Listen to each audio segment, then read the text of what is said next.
Topic: quantum and nuclear physics. These are the big brains. Picture taken in the Slovak conference in 1927. We're going to pick up faces and acknowledge their contributions to physics. So we have different faces there. Madame Curie, Planck, Maxwell Planck, Max Planck, Lawrence probably the father of all of them, Albert Einstein, de Broglie there, Heisenberg, Schrödinger, Paul Dirac there, Pauli, Bohr there, Niels Bohr. So these are the names that we're going to put in a timeline, and we're going to go through this timeline trying to understand their contributions to our understanding of the microcosmos. So we have Max Planck. We'll talk about what he discovered. Madame Curie discovered radioactivity. Then in 1905, Albert Einstein, with the papers that he published in 1905, explaining the photoelectric effect, one of them.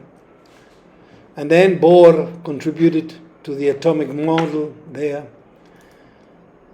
Then we have a lot of contributions that happened almost at the same time. Louis de Broglie, the hypothesis for the wave-particle duality, almost at the same year. The Compton experiment, we're going to explore that. Matter waves.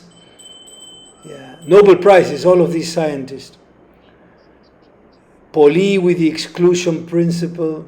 Heisenberg with the principle of uncertainty, and Paul Dirac, he predicted the existence of antimatter.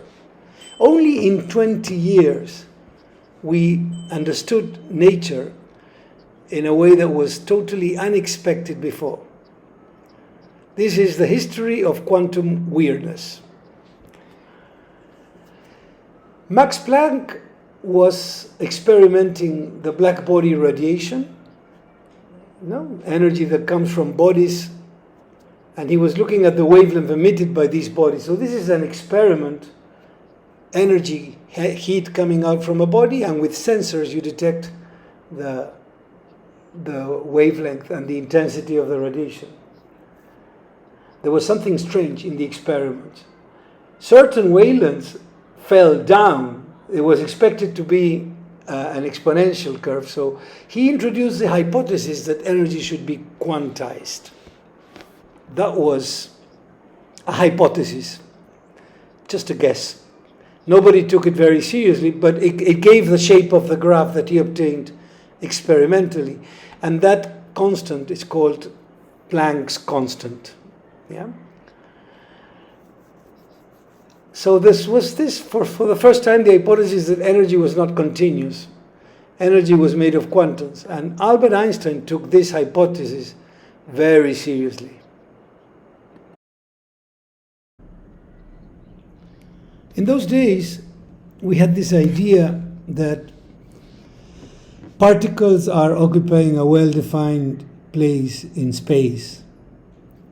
So we have the kinetic energy associated to particles, the mass, the velocity as properties of particles. And waves are different things. Waves are continuous streams of energy. So there is the matter aspect of physics and the energy or waves that is being transferred. There was no connection between matter and energy, particles and waves, right? This was the paradigm in those days. It's a very intuitive idea, right? One understands that intuitively. But what happened? There was a problem. There was an effect. An effect is something that happens, not something that we invent, something we discover in nature. So nature presented us with an effect. When a certain frequency of light hits, for example, ultraviolet light, hits a target, and that target is a metal inside a vacuum tube, there are electrons that jump out of the electrons. and they move towards the other side, from the cathode to the anode. So we can transform light into current. This is known as the photoelectric effect. Nobody expected light to have mass or momentum in order to collide with electrons and eject them. I guess this was inspired by a previous experiment. Albert Einstein knew about X-rays, right? Hertz discovered X-rays. It's the opposite. It is the reverse effect of the photoelectric effect. What they were doing, they heated up a cathode and putting high voltage between a cathode and an anode, and the electrons would be ejected through space and hit a target. And in that process, these strange rays, they didn't know what they were, so they called them X-rays. These two experiments in Albert Einstein's head are the same. I'm guessing this. I don't know if this is how Albert Einstein understood nature. Let's look at a simulation. Let's look at a simulation to understand the photoelectric effect and its properties. To acknowledge the sources, this is iwanttostudy.org. I think it's from a Singapore resource, shared resources for students that want to study and want to learn. This is a simulation where we have the metal plate here. We're looking at the photoelectric effect. This is a beam of light where we can vary the intensity and the wavelength, therefore the frequency, and see if this shoots electrons. So if you notice, there is also a battery here that we can change the voltage. Let's start with no voltage, see what happens. We don't have a battery here. There's no voltage. There is no intensity. Of course, if I play this, nothing's going to happen, right? I play it, nothing happens. So let's increase the intensity of light to maximum intensity of light, but still low frequency. High wavelengths, 900 nanometers means very low frequency. So we play this and nothing happens. Interesting. What happens if we put some voltage here? Let's put some voltage here. Let's put a positive voltage. So that means that the electrons would be attracted to jump into this place. Still nothing happens. All right. So what to do? Okay, now we're going to keep the voltage constant. We're going to leave the same metal. We're going to keep the same metal. We're not going to change the metal, but we're going to change the frequency. Let's see, we'll make it, nothing happens, apparently. Let's go into higher frequency. Let's go into ultraviolet. 350 nanometers. Okay, so we see electrons jumping, right? What happens if we decrease the intensity to 10%? Well, there are still electrons jumping, but less amount. But it seems as if the effect happens with that frequency of light, and the intensity only affects the number of electrons that are being pushed out of the metal. Okay. So what happens if we change again for a higher frequency with the same intensity? So 250 more electrons. So this is showing me that the effect, the energy, the intensity is proportional to the frequency, right? Of course, if I increase the frequency, I will get more. This would be probably the maximum number of electrons. So we can measure, this is the current in nanoamperes, right? So all these values, what happens if we change the voltage? Let's bring the voltage down to 1 volt. Of course, it's probably going to be less attraction, but still electrons are being pushed away. Let's put it in 0 volt, see what happens. There is no potential difference, just the light hitting the target.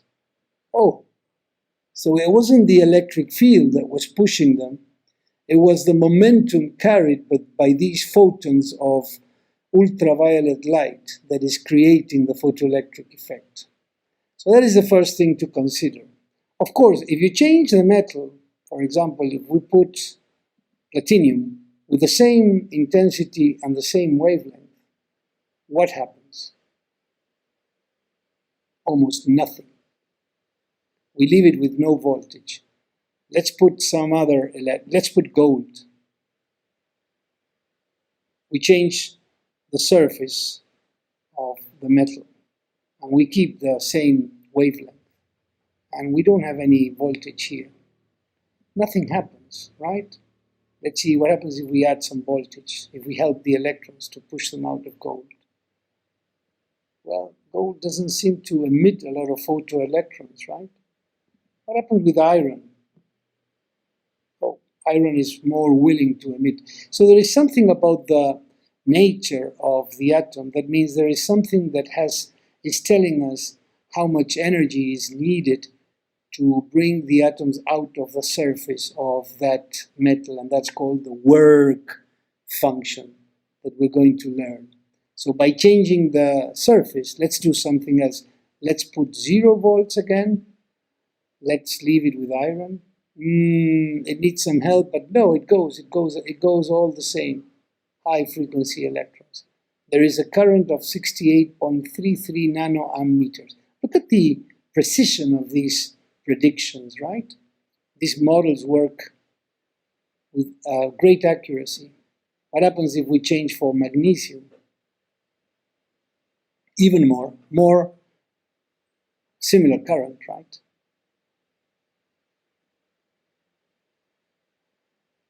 So these are the variables that we can play with. Again, let's bring the intensity to 1/2 and see what happens with a metal plate of magnesium and high frequency electrons. There they go. Instantaneously, this is not taking any time. It's just the setup of the model. But when light strikes the target, electrons are instantaneously pushed away. All right, let's use an analogy to explain the photoelectric effect. Suppose you have a bucket with some amount of water inside and you want to splash the water out of a bucket, as if you wanted to splash the electrons out of the atom. And you're given an amount of energy, let's say 24 joules, that could be provided in different forms. 12 stones of 2 joules each, 4 stones of 6 joules, or 2 stones of 12 joules. And you start throwing the stones into the bucket. And even though you throw all the energy, it doesn't splash with the small stones. But then you try with the 6 joule stones and it splashes. And then, of course, any other bigger stone will splash. So we call the 6 joule stone that critical threshold frequency. Or another concept in photoelectric effect, which is called the stopping potential. We're going to start with the same example we left, high frequency wavelength here of 250 nanometers. So that means ultraviolet light with an intensity of 50%. That produces a current of 34.17 nanoamperes without any potential difference here assisting the emission. And this is magnesium, and this is the work function for magnesium, 3.7 electron volts. Energy needed to eject the electrons. Now, what is the stopping potential?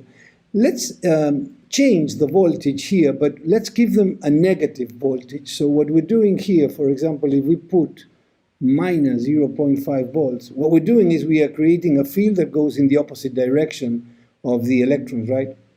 That means a field that tries to stop them, even though there are some electrons that reach. You can see the current here is tiny, but still non-zero.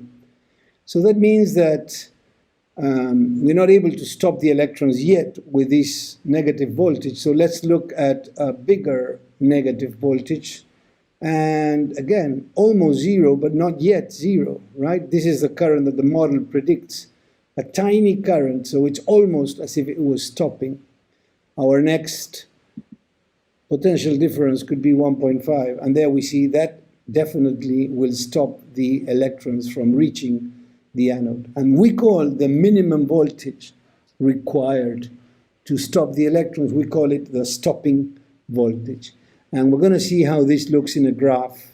Very important to know these graphs for IB problems.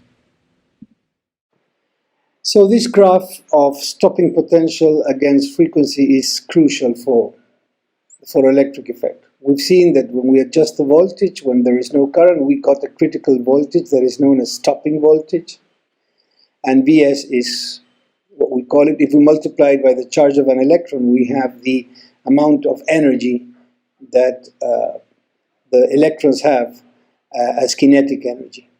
So we have the total energy of the photoelectrons, HF, equal to the work function plus that kinetic energy that could be measured in terms of the stopping potential, right? So from this graph, we can identify the frequency at which the stopping potential is zero. We call that the threshold frequency. And most of all, the gradient of the graph is giving us the ratio between total energy and frequency. Therefore, we are getting the value of the Planck constant from this very simple experiment. This is amazing. Okay, let's look at one more concept before I saturate you with this topic. Current against potential difference, starting from the stopping voltage, increasing the voltage gradually. Of course, when you increase the voltage above the threshold frequency, more electrons will be emitted, but it will reach a constant number of photoelectrons for any particular light, right? And that maximum current, we call it the saturation current. Now, what happens with the saturation current if we change the color of the light? The graph will change and the frequency of the light is increased. Each photon will have more energy. If it's blue rather than red, we'll have more energy. Therefore, the stopping potential needs to be greater. So it starts from behind the blue light. But it needs to reach a lower saturation current. A higher frequency of the blue light implies more energy. But for the same intensity of light, you need to have the same amount of energy per second, correct? Same intensity of light. So if you have more frequency, each photon will have more energy. Therefore, you need to reach less photons per second. That means few electrons emitted, therefore a smaller saturation current. So this explains the shapes of these graphs. All right. So far what we have seen is the photoelectric effect. We've only covered the first two heroes in the timeline, Max Planck and Einstein. So we're going to end up this first video on topic 12, looking more in detail into the equation of the photoelectric effect and the quantum hypothesis. Albert Einstein could only explain this effect if light was corpuscular in nature. He understood the idea of light made up of particles. And each particle could be thought as a bundle of energy. So Einstein called these bundles of energy quanta, but that later became known as photons. And the energy of a particle is proportional to what we know as the frequency of light. And if light of a certain frequency consisted of photons that individually did not have enough energy to dislocate an electron, then there would be no photoelectric effect. But if we have light from a frequency that is above the threshold frequency, we can have one of these two cases where the photon hits the electrons that are in the upper surface, or it could also hit electrons that are deeper inside the surface of the metal. So we're going to look at these two cases and we're going to state the mathematical equations. Follow me here. So let us apply the principle of conservation of energy. The energy of a photon in electron volts is equal to the energy needed to make it escape from the surface plus the kinetic energy that the electron has, plus some heat probably dissipated into the metal plate. So the escape work, or the work to escape, is called the work function. So we have that HF, Planck's energy, is equal to the work function plus 1/2 mv squared plus some heat. Now, if you're considering the case of the electrons at the surface, where there is no heat dissipation, then in that case we will have the work function plus 1/2 mv max squared. No heat considered for this. And that is the maximum velocity an electron can have. So what have we covered so far from the Slovak conference? We saw Madame Curie, we honored them, Madame Curie and Mr. Lawrence as the masters there, but Einstein and Max Planck, the beginning of quantum physics. These two heads were connected through the photoelectric effect.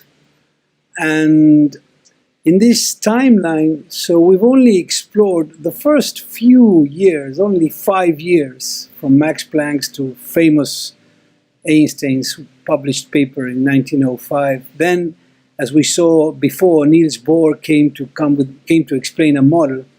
And in the next video, we will look into Louis de Broglie, we will look at Compton's experiment, Schrödinger's equations, and Heisenberg principle. So this is what's coming. Just wait, and we'll continue with this amazing adventure of quantum weirdness.